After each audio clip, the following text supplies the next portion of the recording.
अच्छा लगता है दिखने में राइटिंग सामने से। इजी है, उतना खराब नहीं है। हाँ हाँ। चलो, आज हम लोग किसी भी तरीके से एटम एंड मॉलिक्यूल्स को ख़त्म कर देंगे। आज है एटॉमिक मॉडल पढ़ना हम लोग को। एटम्स तो पढ़ लिए, जान लिए मॉलिक्यूल्स क्या होता है। अब एटॉमिक मॉडल पढ़ेंगे हम लोग, यानी कि एटॉमिक स्ट्रक्चर। देखो, जैसे कि सबसे पहले आए थे डाल्टन 1808 में, तो वो सबसे पहले क्या दिए थे? एटॉमिक थ्योरी दिए थे। उनका यह कहना था, एटॉमिक थ्योरी वही ना दिए थे सबसे पहले, उनका वही ना बताए थे कि सारा मैटर जो है क्या चीज़ से मिलकर बना हुआ है। एटम से। और ये बात गलती से बोल दिए थे कि एटम क्या है? इंडिविजुअल है। मतलब इंडिविजुअल है, मतलब उसको तोड़ा विभाजन नहीं जा कर सकता, सकता है। विभाजन नहीं किया जा सकता है। लेकिन जैसे जैसे गोल्डस्टेन आया, थॉमसन आया, रदरफोर्ड आया, ये सब जो आया साइंटिस्ट, फिर से उसके जैसे चैंडविक की सब आया, ये सब जो है एटम को तोड़ तोड़ के उसका पार्ट बताया कि नहीं, एटम के अंदर इलेक्ट्रॉन भी पाया जाएगा, प्रोटॉन भी, न्यूट्रॉन भी पाया जाएगा। ये सब अपने एक्सपेरिमेंट किया, और एटम के अंदर जो भी और भी तत्व है, जो भी तत्व करे, जो भी चीज़ है उसके बारे में बताया, उसका स्ट्रक्चर दिया। स्ट्रक्चर तभी एटम का कोई नहीं दिया था। थॉमसन तो सिर्फ बोला कि एटम से बनता है, अब उसके अंदर कुछ है ही नहीं, तो घंटा स्ट्रक्चर दिया। तो स्ट्रक्चर देने का काम ये सब करेगा। इसी का चैप्टर का नाम पड़ा हुआ एटॉमिक स्ट्रक्चर। तो सबसे पहले आया गोल्डस्टेन 1886 में। ये जो है डिस्कवरी ऑफ प्रोटॉन किया, ये प्रोटॉन का खोज किया। एटम में तीन चीज़ होता है, जैसे ये एटम है तो इसके अंदर सबसे बीच में होगा न्यूक्लियस, इसके अंदर होगा वो होगा प्रोटॉन, एक होगा न्यूट्रॉन। प्रोटॉन और न्यूट्रॉन को मिलाकर ही बनता है न्यूक्लियस। और इस न्यूक्लियस के बाहर में इलेक्ट्रॉन घूमता रहेगा। तो सबसे पहले आया कौन? जे चैंडविक। तो इस प्रोटॉन का खोज किया, ठीक है। क्या चीज़ से? कैनाल रे से। कैनाल रे एक्सपेरिमेंट किया, ये बताएंगे। तो प्रोटॉन का खोज किया। फिर जब थॉमसन आया तो वह एटॉमिक मॉडल दिया। वह थॉमसन का कहना ये था कि जैसे मान लीजिए ये एटम है, तो एटम में जैसे सॉरी मान लीजिए तरबूज है, तो ये तरबूज में जो हरा हरा बीज, काला काला बीज दिखाई पड़ता है, जो काला काला बीज है, वो लाल लाल जो काला काला बीज है वही हो गया इलेक्ट्रॉन। वही क्या हो गया? इलेक्ट्रॉन। इसी को कहते हैं प्लम पुडिंग मॉडल। एटम का मॉडल ऐसा ही है। एटम के अंदर कहीं कहीं पे बाहर में क्या है? न्यूक्लियस के बाहर इलेक्ट्रॉन है। तो जो थॉमसन आया था वह डिस्कवर किया इलेक्ट्रॉन का, ये कैथोड रे एक्सपेरिमेंट से, कैनाल रे से किया, ये कैथोड रे से किया। ये दिया था प्लम पुडिंग मॉडल, यही हुआ प्लम पुडिंग मॉडल। तरबूजा को शेप दे के बताया कि एटम ऐसा ही है अंदर से। सबसे पहले firstly gives atomic model first times. तब एटम का मॉडल सबसे पहले कौन देने का काम किया था? प्रोटॉन का खोज किया, लेकिन मॉडल कौन दिया? थॉमसन। ठीक है ना, मॉडल कौन दिया? थॉमसन। समझ में आ रहा है यहाँ तक अभी कि बाउंस हो रहा है? कैसे हटे गई? फंस गया। टिक करिए पहले यहाँ से। सही बात है। चलो, उसके बाद जो है रदरफोर्ड आया। रदरफोर्ड क्या किया? गोल्ड फॉइल एक्सपेरिमेंट किया। गोल्ड का लिया पत्ता, उस पर ना जो अभी बताएंगे रे वगैरह ये सब भेजा, उसमें बताएंगे। तो ये न्यूक्लियस का खोज किया, अभी ओवरव्यू चल रहा है। इसी कारण ये न्यूक्लियर मॉडल दिया। न्यूक्लियस का खोज किया। ये किसका खोज किया था? नाभिक, जिसके अंदर प्रोटॉन और न्यूट्रॉन रहेगा। फिर बोर आया। बोर बोला कि जो एटम है ना, एक अभी बताएंगे इसके बारे में, जो बोला ना कि बोला सब कह रहे इलेक्ट्रॉन का तुम खोज किया है थॉमसन, तो इलेक्ट्रॉन गिरता नहीं है कभी आके नाभिक में, न्यूक्लियस में। तो बोर बोला कि नहीं, ये एक फिक्स अपना ऑर्बिट में घूमते रहता है, ठीक है ना, फिक्स ऑर्बिट में ही घूमता है, ठीक है ना। फिर उसके बाद बरी आया, ये बताया कि किस तरीके से इलेक्ट्रॉन को सजाते हैं। फिर चैंडविक आया, ये न्यूट्रॉन का खोज किया। देखो, न्यूक्लियस अलग है, न्यूट्रॉन अलग है। प्रोटॉन प्लस न्यूट्रॉन को मिल के बनता है न्यूक्लियस। ये न्यूक्लियस का खोज किया रदरफोर्ड, और न्यूट्रॉन का खोज किया चैंडविक। तब इतना सारा बात है, इसको सारा बात को हम समराइज करना चाहिए कि कौन किसका खोज किया एक लाइन में। तो इसके लिए ट्रिक है ETPGNC बोरोनू। ETPGNC बोरोनू। ET मतलब मतलब इलेक्ट्रॉन का खोज किया थॉमसन, PG मतलब कि प्रोटॉन का खोज किया गोल्डस्टेन, NC मतलब कि न्यूट्रॉन का खोज किया चैंडविक, BO मतलब बोर मतलब कि बोर जो खोज किया ऑर्बिट का, ऑर्बिट, जिस ऑर्बिट में इलेक्ट्रॉन वगैरह घूमता है। रूनू मतलब कि रदरफोर्ड खोज किया था न्यूक्लियस का। समझ में आ गया। अब आइए अब एक एक का मॉडल हम लोग पढ़ते हैं। यहाँ पे थॉमसन मॉडल आएगा एग्जाम में लिखने के लिए क्या क्या, कि थॉमसन मॉडल बताइए एटम का क्या है। ये दो पोस्टुलेट दिया था, प्रपोज किया था, दो पोस्टुलेट क्या क्या बात वो बताइए। फिर जो थॉमसन मॉडल का है ड्रॉबैक क्या है ये बताइए, ठीक है ना। ये बात पूछेगा तुमको एग्जाम के लिए, पूछता ही है ये सब। तो थॉमसन मॉडल ने पहले को कि फर्स्ट एटॉमिक मॉडल है जो कि थॉमसन के द्वारा दिया गया था। पहला एटॉमिक मॉडल कौन दिया था? थॉमसन ही दिया था। थॉमसन मॉडल को प्लम पुडिंग मॉडल भी बोलते हैं या फिर वाटरमेलन मॉडल भी बोलते हैं। थॉमसन बोला एक atom is like a watermelon. Thomson बताया कि एटम क्या है, वाटरमेलन के जैसा है, जिसमें जो रेड एडिबल पार्ट है, लाल लाल जो रहता है तरबूजा, वो खाने वाला पार्ट को कहा कि पॉजिटिव चार्ज है, और जो ब्लैक सीड है काला बिया उसको बोला इलेक्ट्रॉन है। फिर ये दो पोस्टुलेट दिया, मतलब धारणा दिया क्या, कि atoms are the spherical cloud of positive charge. बोला कि एटम है ना पॉजिटिव चार्ज का क्लाउड है, इसमें पॉजिटिव चार्ज का एक क्या है क्लाउड है। कौन बोला था? एटम। ये Thomson. Negative charge electron are embedded it, मतलब पॉजिटिव चार्ज के क्लाउड है, पॉजिटिव चार्ज से बना हुआ है, नेगेटिव चार्ज इसमें कहीं कहीं पर है। The negative and positive charge equal in magnitude so atom is electrically neutral. ये कहीं कहीं है लेकिन दोनों का मात्रा क्या है, बराबर है। इसी कारण पॉजिटिव चार्ज का संख्या बराबर हो जाए नेगेटिव चार्ज का तो क्या हो जाएगा न्यूट्रल। इसी का एटम क्या है न्यूट्रल है।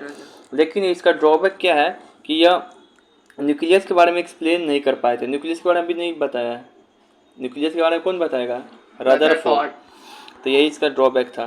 तो देखो क्या क्या बात बोला, ये जो बोला कि जो थॉमसन मॉडल ऑफ एटम में कि जो एटॉमिक मॉडल सबसे पहले ये दिया, ठीक है ना। थॉमसन मॉडल को प्लम पुडिंग मॉडल या फिर वाटरमेलन मॉडल भी बोलते हैं। एटम जो है वाटरमेलन के जैसा है, जो खाने वाला पार्ट है लाल उसको कहेंगे पॉजिटिव चार्ज, जो ब्लैक सीड है उसको कहेंगे इलेक्ट्रॉन। ये दो ये क्या क्या पोस्टुलेट दिया था। तो एटम जो है स्फेरिकल क्लाउड है पॉजिटिव चार्ज का, फिर इसमें निगेटिव इलेक्ट्रॉन कहीं कहीं पर है। फिर ये भी बोला कि जो पॉजिटिव चार्ज नेगेटिव चार्ज की संख्या आपस में बराबर है, जिसका एटम क्या बन जाता है न्यूट्रल बन जाता है। लेकिन इसका एक ड्रॉबैक ये था कि न्यूक्लियस के बारे में ये जिक्र नहीं किया था।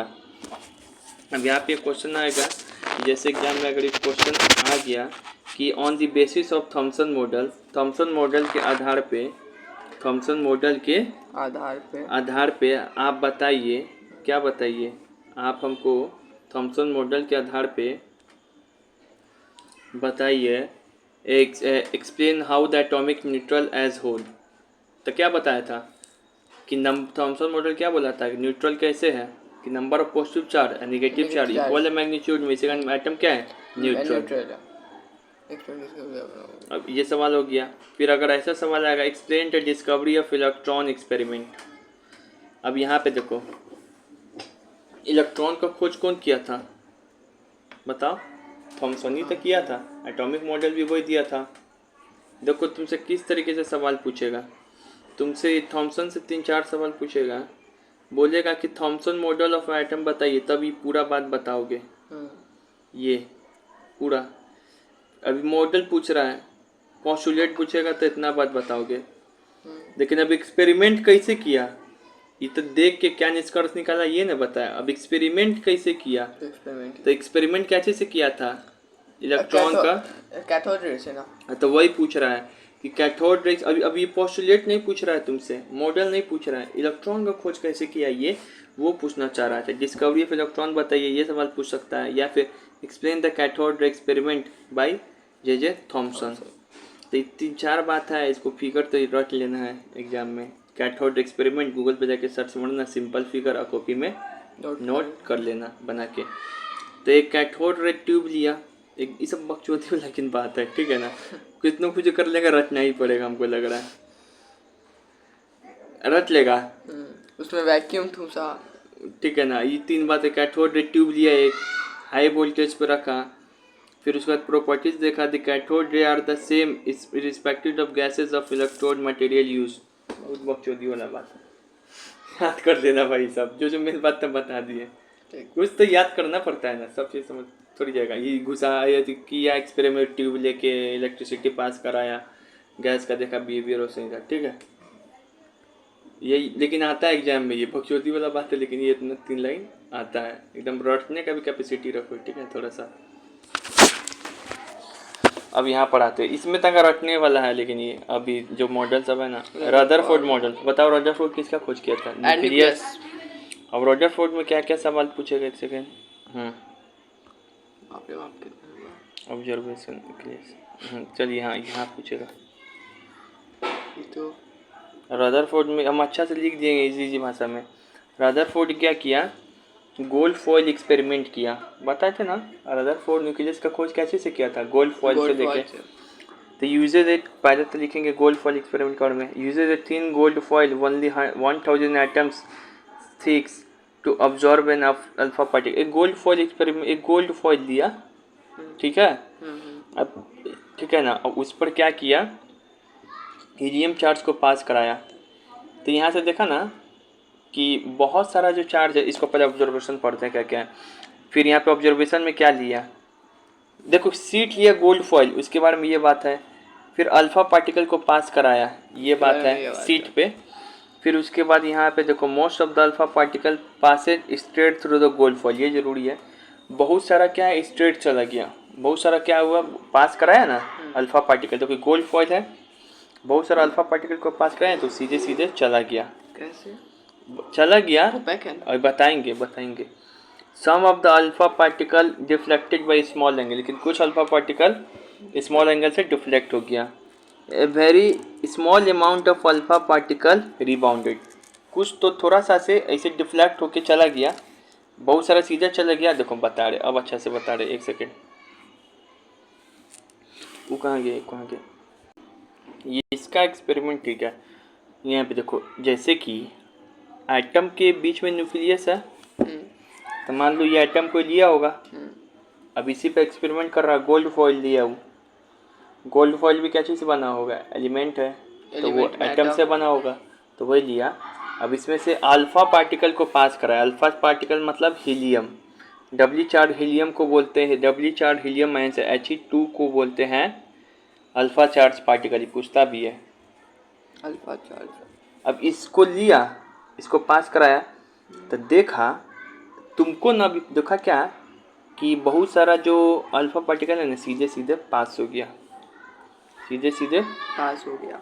कुछ जो अल्फा पार्टिकल है, कुछ वह डिफ्लेक्ट करके पास हुआ, यहाँ जाएगा डिफ्लेक्ट करके पास हुआ, बाउंड हो गया। लेकिन कुछ जो है वो वापस आ गया। जो वापस आ गया ना, उस सेंटर पर से जो था ना वो वापस आ रहा था। यानी कि तुम टॉर्च बारा सब जगह से पास हो गया, एक जगह से वापस आ गया, लेकिन बीच में जरूर कुछ है, जरूर कुछ है, इसी के बारे में पता लगा ले, यही है न्यूक्लियस।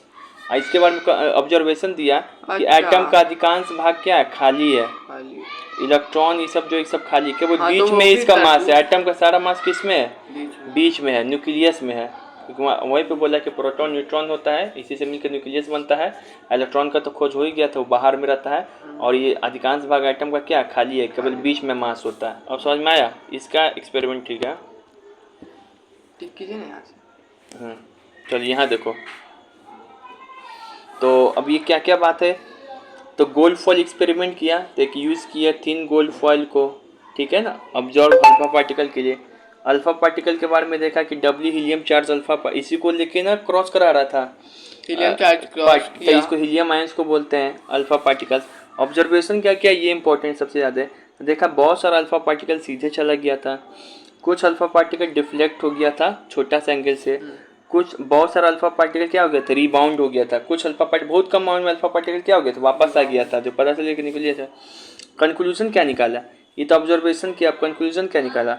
तो मोस्टली एम्प्टी स्पेस है एटम में, इसी कारण ना उसका पॉजिटिव चार्ज न्यूक्लियस है। न्यूक्लियस क्या है? पॉजिटिव चार्ज का है।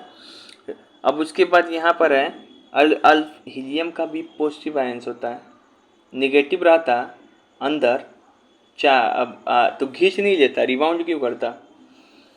अब उसके बाद nucleus size is very small, छोटा ही सा है। बहुत बड़ा रहता तो बहुत सारे रिबाउंड होने लगते। तो फिर मास कंसंट्रेशन इन न्यूक्लियस, अधिकांश मास कहाँ पर है एटम का? न्यूक्लियस। तो ये बात बोला, ये भी बहुत टफ लैंग्वेज में लिखा होता है, जिसको हम छोटा लैंग्वेज में लिखे हैं, ठीक है ना।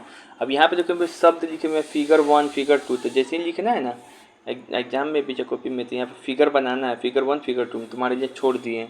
फिगर कहाँ से बनाना है तो हम बता रहे, फिगर 1 फिगर 2 कौन है ये हो गया तुमको फिगर 1, वो बात लिख के वहीं पे फिगर 1 ये हो गया, इसे बनाना है।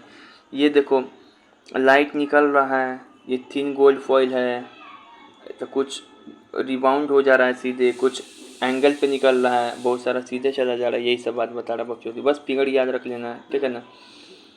यही वही वाला बात है ये, ठीक है ना, ये भी वही वाला बात है। ये फिगर 2 है, ये क्या है फिगर 2 ऑब्जर्वेशन, ये फिगर 2 है, ठीक है।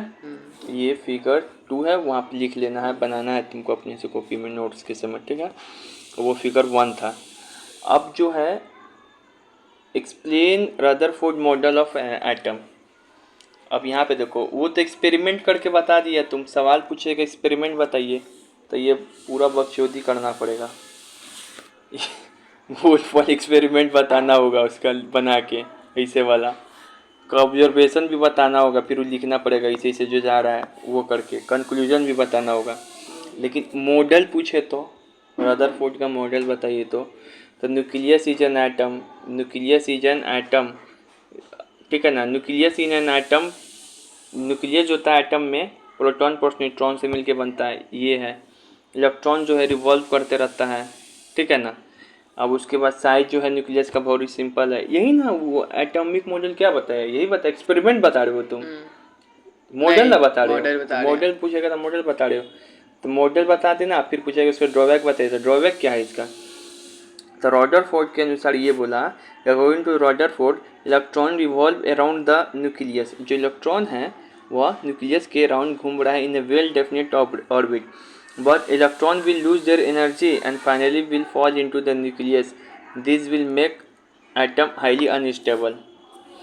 बोल रहा है कि जो इलेक्ट्रॉन घूमते रहता है ना न्यूक्लियस के चारों ओर, वो अपना एनर्जी लूज कर देता है और चल जाता है किस में, न्यूक्लियस के अंदर, जिससे एटम क्या हो जाता है, अनस्टेबल हो जाता है। तो इस बात को एक्सप्लेन नहीं कर पाया था ये, यही इसका ड्रॉबैक है। इस बात को एक्सप्लेन कौन करेगा, बोर्स वगैरह ये सब करेगा।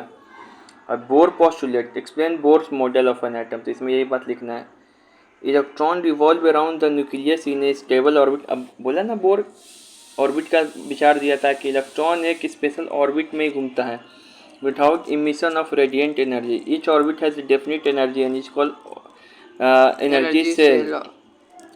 देखो इन एन ऑर्बिट और energy level in designing the K element book, तो बोला था ये कि इलेक्ट्रॉन ऐसा थोड़ी कि अपने मन से गिर गया, इसमें हर एक कोई अपने दायरे में घूमता है इलेक्ट्रॉन। ऐसे तुमको टहलने के लिए कहा जाए तो तुम ऐसा थोड़ी यहाँ से लेके पूछा चल जाएगा टहलने, अपने दायरे में ना घूमेगा कि थके नहीं है वापस घर भी आ जाए, वही बात कर रहा है, ठीक है ना।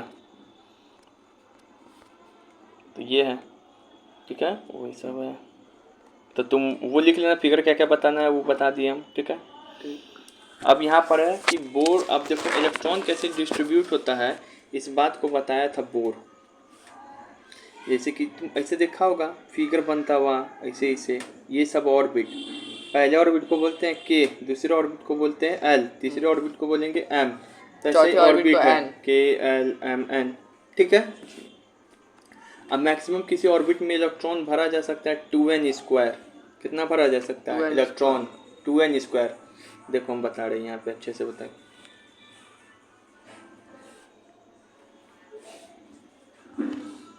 मैक्सिमम किसी, देखो बोर ने बोला कि इलेक्ट्रॉन जो है एक स्पेशल ऑर्बिट में घूमता है, ये एटम है, तो ये हो गया मान लो के, ये ऑर्बिट हो गया जिसमें इलेक्ट्रॉन घूमता है एल, ये हो गया एम, ये हो गया एन, ठीक है। अब बोला कि हर एक ऑर्बिट में मैक्सिमम 2n स्क्वायर इलेक्ट्रॉन रह सकता है, घूम सकता है। ये n का वैल्यू बदलेगा, अगर के n का वैल्यू 1 है तो समझना कि के सेल, या फिर के सेल में n का वैल्यू क्या होता है 1, तो मैक्सिमम इलेक्ट्रॉन कितना हो जाएगा 2। एल सेल में n का वैल्यू क्या होगा 2, तो मैक्सिमम इलेक्ट्रॉन कितना हो जाएगा 8। एम सेल में n का वैल्यू 3, तो मैक्सिमम इलेक्ट्रॉन 18। फार्मूला से यूज़ करते जाएंगे तो KLMN 1 2 n का वैल्यू 1 2 3 4 मैक्सिमम बढ़ते इलेक्ट्रॉन ऐसे देख लोगे। यहाँ पे एग्जाम में भी क्वेश्चन आ सकता है कि K सेल में मैक्सिमम इलेक्ट्रॉन कितना हो सकता है, तो 2 पूछ लेगा कि M सेल में कितना होता है, तो तुम क्या कैसे करोगे, M सेल तक K होता है, उसके बाद क्या होता है L होता है, फिर M होता है। इसका M का वैल्यू 1, इसका N का वैल्यू 2, इसका N का वैल्यू 3। आपको मैक्सिमम बताएं इलेक्ट्रॉन का फॉर्मूला होता है 2n², N का वैल्यू 3। इसको सॉल्व करेंगे तो कितना हो जाएगा 2 × 9 यानी कि 18 इलेक्ट्रॉन ऐसे, ठीक है। यही ऐसे ही सवाल पूछेगा, ठीक है। Y atom do combine, atom जो है क्यों कंबाइन करता है, एटम बताए थे ना कि वो स्वतंत्र अवस्था में नहीं पाया जाता है, कंबाइन करके मॉलिक्यूल के साथ आता है। तो देखो द एटम कंबाइंड, सवाल पूछेगा तो ये लिखना पड़ेगा, ठीक है। The atom combined to attain a noble gas और inert gas electronic configuration in order to complete their octet by the formation of chemical bond air sharing lose again. Lose करके अगेन करके क्या बना लेगा, कोई कंपाउंड बना लेगा ताकि वो अटेंड कर सके नोबल गैस कॉन्फिगरेशन। नोबल मतलब अब ये इनएक्टिव हो जाएगा नहीं। हर एक एटम, हर एक आदमी चाहता है कि अपनी ज़िंदगी में स्टेबल रहे, यही बात बोल रहा है। नोबल गैस सब है ना हाईली इन रिएक्टिव होता है, क्योंकि इसका जैसे हीलियम, नियॉन, आर्गन, क्रिप्टन, जेडॉन, रेडॉन, ये सब रिएक्ट नहीं करेगा। हीलियम गैस भरा रहता है बैलून में, बच्चा लोग जो खेलता है कहाँ रिएक्ट करता है गैस उसके अंदर, कि उसका ऑक्टेट पूरा है, उसे ही सारा आइटम बनना चाहता है। इसके लिए या तो इलेक्ट्रॉन लेगा या फिर इलेक्ट्रॉन देगा, ठीक है। तो हमारे मुंह से हीलियम निकलता है उस बैलून में जाने के लिए, मुंह से थोड़ी निकलता है, वो हवा में जोड़ता है, वो वाला बैलून का बात कर रहा हूं, अच्छा, ठीक है ना। तो ये याद कर लेना क्यों होता है कंबाइन एटम, ठीक है, ताकि वो अपने नोबल गैस कॉन्फिगरेशन पा सके, ठीक है ना। अब ये वैलेंसी क्या होता है, तो देखो आउट, मान लो कि कोई एटम है, हम बताएं ना ऐसा ऑर्बिट होता है, तो किसका कोई ना कोई आखिरी ऑर्बिट होगा। तो आखिरी ऑर्बिट में मान लो जितने इलेक्ट्रॉन का संख्या बच जाए उसी को कहते हैं वैलेंस इलेक्ट्रॉन। आज जो इलेक्ट्रॉन का कंबाइनिंग कैपेसिटी है, the combining capacity of atom, ठीक है ना, इतने याद करो, हटाइए। The combining capacity of atom is known as valency of atom. एक होता है वैलेंसी और एक होता है वैलेंस इलेक्ट्रॉन। आखिरी ऑर्बिट में जितना इलेक्ट्रॉन बच जाए उसको कहेंगे वैलेंस इलेक्ट्रॉन, और एटम का कंबाइनिंग कैपेसिटी कितना है उसी को कहेंगे क्या, valency of atom, valency of atom, या फिर इसको कहेंगे वैलेंसी। अब इलेक्ट्रॉनिक डॉट स्ट्रक्चर बनाना कुछ सीखे यहाँ पे, ठीक है ना। अब जैसे कि मान लो कि इलेक्ट्रॉनिक डॉट स्ट्रक्चर बनाने से कोई सबका बना लेना अपने से भी घर पे, बाद में जब सेकंड टर्मिनल आएगा। तो जैसे कि हाइड्रोजन का बनाना है, हाइड्रोजन में तो एक ही आइटम होता है, हाइड्रोजन हो गया। लिथियम, हीलियम का क्या होगा, पहले सेल में मैक्सिमम 2 हो सकता है, 2। अब बताओ लिथियम का बनाना है तो के में क्या रखेंगे, 2। फिर एल सेल भी आएगा कि नहीं, 8, 3 वो होता है हीलियम, हाइड्रोजन, हीलियम, लिथियम, 3 होता है। तब उसके बाद ये वो रख दिए इसमें। अब कोई भी उठाते हैं, जैसे ऑक्सीजन का बनाते हैं, तो ऑक्सीजन का पहला कितना होता है, पहले गिनो, hydrogen, helium, lithium, beryllium, boron, carbon, nitrogen, oxygen, 8 होता है। पहले में रख देंगे 2। फिर बाद में मैक्सिमम कितना रख सकते हैं सेकेंड ऑर्बिट में, 2 4 8, हाँ सेकेंड ऑर्बिट में कितना रख सकते हैं, 8। यहाँ पे 6 को रख दिए। मान लो कोई ऐसा एलिमेंट होता है जिसका 15 है, तो हम सेकेंड ऑर्बिट में 8 पे भर देते हैं। अब बाकी जो बचेगा फिर बाद में भरेंगे इसमें 7 वो। अब इसे अपने से बना के देखिएगा, अच्छा से ज़रूर बना के देखना। ये 10th में भी आता है, 9th में भी दिया हुआ तुम्हारे बुक में, ठीक है। Difference between valency electron, sir हमको देखने, ये बहुत इंपॉर्टेंट है ये वाला स्लाइड, ठीक है। ये आता ही है वैलेंस और वैलेंसी, सॉरी वैलेंस इलेक्ट्रॉन और वैलेंसी के बारे में। वो पीछे वाला जो बताए हैं स्लाइड, उसको भूल भी जाएगा तो कोई दिक्कत नहीं है। ये वाला स्लाइड, ठीक है ना, ये बकवास स्लाइड है, इसको नहीं लिखना कॉपी में, ठीक है ना। कंबाइनिंग कैपेसिटी, कंबाइनिंग कैपेसिटी और वैलेंस, चलो, लेकिन इसको अपने कॉपी में लिख सकता है, डिफरेंस बिटवीन वैलेंसी और वैलेंस इलेक्ट्रॉन, सब समझ में आएगा, ठीक है। चलो सबसे पहले तो वैलेंस मतलब क्या होता है, वैलेंस इलेक्ट्रॉन मतलब क्या होता है, वैलेंसी मतलब क्या होता है, डिफरेंशिएट करके पढ़ा रहे हैं। वैलेंस इलेक्ट्रॉन मतलब होता है इलेक्ट्रॉन जो आउटर मोस्ट सेल में, सबसे आखिरी सेल में कितना इलेक्ट्रॉन बचता है अभी बताए ना।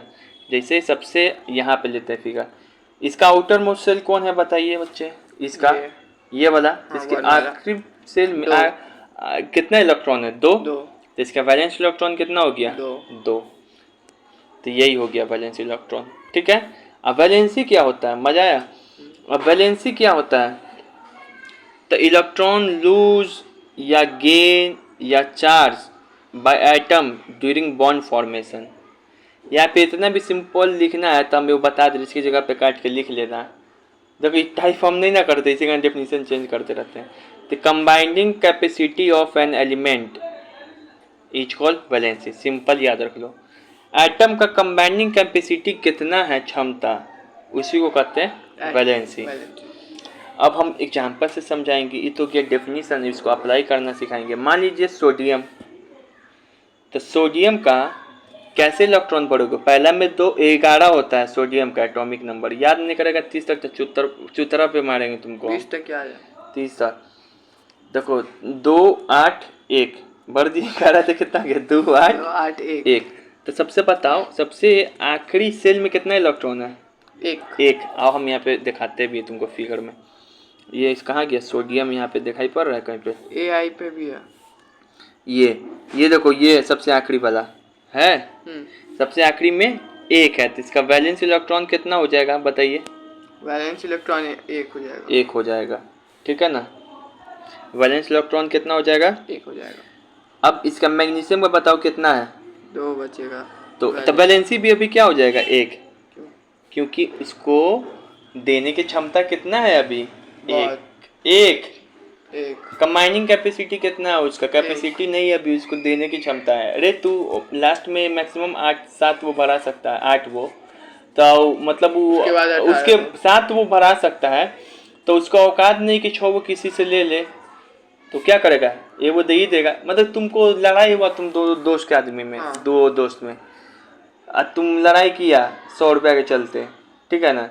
झगड़ा किया, आज तुमको मिल गया 5 रुपया, उसको मिल गया 95 रुपया, तो दर भाग के रख, हमको नहीं चाहिए पैसा। तो उससे अटेम्प्ट भी करता है, घंटा लेंगे हम, हमको ये वो दे रहा है, हम मेरे पास एक के वो है, उतना तो क्षमता भी नहीं कि हम 6 वो अपने पास ले ले।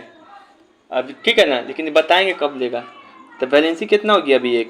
रियल लाइफ में भी रिलेट कर रहा है ना?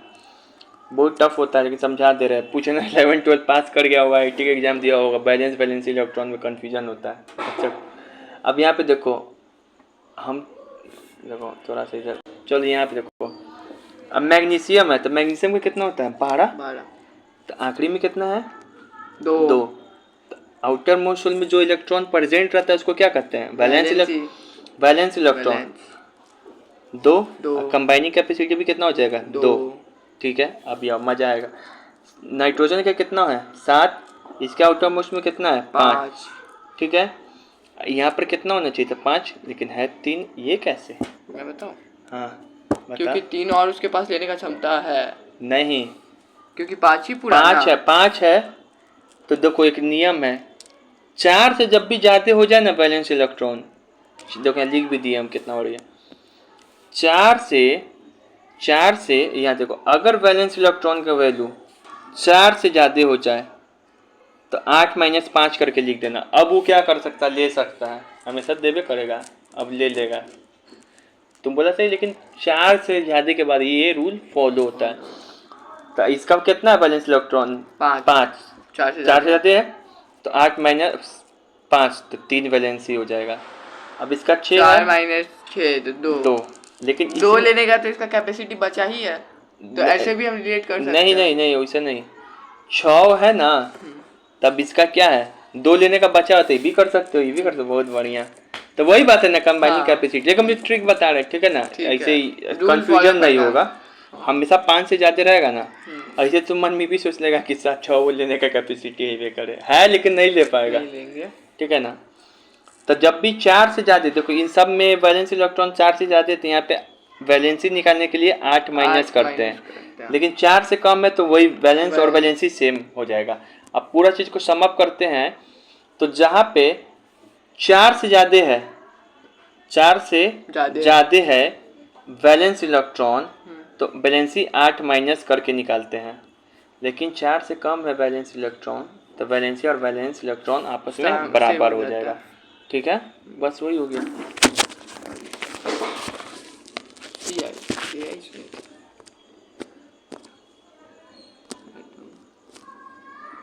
ये हो गया। अब यहाँ पे बोल रहा है ना इलेक्ट्रॉनिक कॉन्फ़िगरेशन लिख के दिखाइए, तो आप फिर पॉजिटिवली चार्ज सोडियम का या फिर एटॉमिक ऑफ सोडियम 11 का, ठीक है ना। अब एक पॉजिटिवली चार्ज है सोडियम Na+, तो इसका आप हमको लिख के दिखाइए इलेक्ट्रॉनिक कॉन्फ़िगरेशन। तो देखो 2, ऐसे लिखेंगे 2 8 8 1। और उसके बाद कितना होगा 1। तो ये सोडियम का ना हुआ, लेकिन यहाँ पे प्लस भी लगा हुआ है।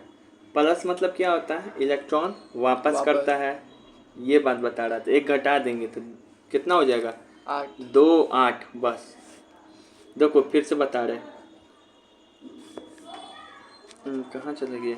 देखो सोडियम सिर्फ का है ना, मतलब सोडियम सिर्फ का है ना, तो तुम बोलता है कि 2 2 8 1 सोडियम प्लस कर रहा है, इसका मतलब प्लस और भी एक इलेक्ट्रॉन है, ले रहा है, एक इलेक्ट्रॉन दे रहा है। दे रहा है। देने पे ना पॉजिटिव आएगा, हाँ। पॉजिटिव देने वाला आदमी ना होता है बेहुदा, हाँ। लेने वाला आदमी नेगेटिव होता है।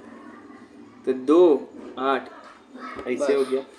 ऐसे लिखा रहेगा Na- मतलब ले रहा है, तो नेगेटिव आदमी लेता +1 हो है, जाएगा। तो 2 8 + 2, ठीक है, ऐसे हो जाएगा, ठीक है। ठीक। समझ में आ गया। हो तो गया, सिंपल तो निकल गया, दिमाग की होती नहीं।